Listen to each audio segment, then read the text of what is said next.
مناجات، خدا سے گفتگو۔ میں نے پوچھا، اے خدا، انسان کا کون سا عمل باعث تعجب ہے؟ جواب آیا، یہ کہ تم لوگ اپنے بچپن کو بڑا ہونے کے انتظار میں گزار دیتے ہو اور بڑے ہو کر اپنے بچپن کے پلٹنے کی حسرت کرتے ہو۔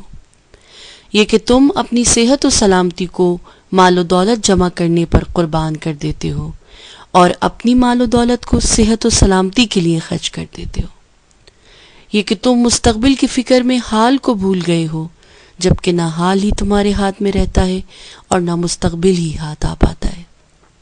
یہ کہ تم اس طرح زندگی گزارتے ہو جیسے مرنا ہی نہیں، اور قبر تمہیں اس طرح مٹا دیتی ہے گویا تم کبھی زندہ ہی نہ تھے۔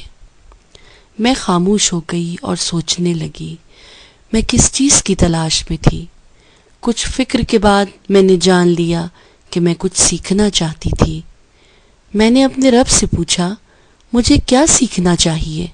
جواب آیا، سیکھ لو کہ کسی کا دل دکھانے میں لمحے نہیں لگتے، لیکن مجروح دل کے علاج میں سالوں لگ جاتے ہیں۔ سیکھ لو کہ تم کسی شخص کو زبردستی اپنی محبت پر مائل نہیں کر سکتے، کیونکہ لوگوں کی محبت تمہارے اخلاق اور کردار کی وجہ سے ہوتی ہے۔ سیکھ لو کہ کبھی بھی دوسروں کا موازنہ اپنے آپ سے نہ کرو، کیونکہ تم میں سے ہر ایک کا فیصلہ ہم اس کی اپنی مناسبت سے کریں گے۔ سیکھ لو کہ تمہارے حقیقی دوست وہ ہیں جو تمہاری خامیوں اور عیبوں کو جانتے ہوئے بھی تم سے محبت کرتے ہیں۔ سیکھ لو کہ قیمتی اور نفیس چیزوں کا مالک ہونا تمہاری زندگی کو قیمتی نہیں بناتا، بلکہ جو چیز زندگی کو قیمتی بناتی ہے وہ یہ ہے کہ زیادہ سے زیادہ لوگ تمہاری زندگی میں شامل رہیں۔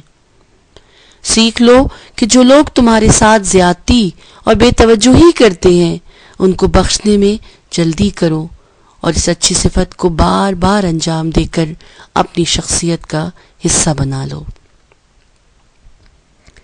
سیکھ لو کہ دو افراد ایک چیز کو ایک ہی طرح سے دیکھ تو سکتے ہیں، لیکن دونوں کا اس کو سمجھنا ہرگز ایک جیسا نہیں ہو سکتا۔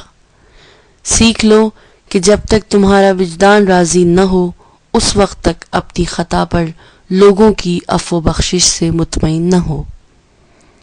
سیکھ لو کہ بے نیاز وہ نہیں جو زیادہ مال و دولت رکھتا ہے، بلکہ وہ ہے جس کی خواہشات کم ہیں۔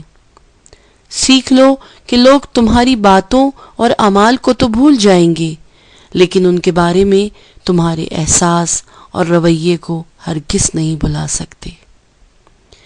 اس حکایت کو آگے ارسال ضرور کرے، شاید کسی شخص کی زندگی میں کوئی بڑی تبدیلی آ جائے اور آپ صرف ایک کلک سے اس نیک کام میں شریک ہو جائیں۔